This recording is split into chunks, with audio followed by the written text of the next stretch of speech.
Policia e Kosovës njoftoi se gjatë 2 muajve të parë të vitit 2025 janë shtuar angazhtimet për rritjen e sigurisë rrugore. Në njoftimin e lëshuar për mediat, thuhet se gjatë kësaj periudhe janë kryer patrullime të shtuara dhe janë ndërmarrë operacione trafiku, që në shënjestër kanë pasur zonat me kundërvajtje me të shprehur si dhe kundërvajtje që ka cënuar sigurinë rrugore.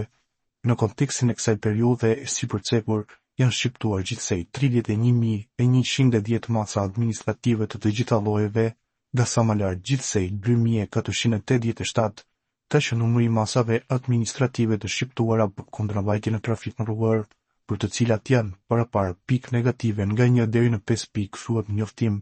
Në rastet e shkeljeve më të rënda të kodit rrugor, në 489 raste, është shqiptuar masa administrative ndalimit të drejtimit të mjetit, me veprim motorik nga 3 deri në 9 muaj.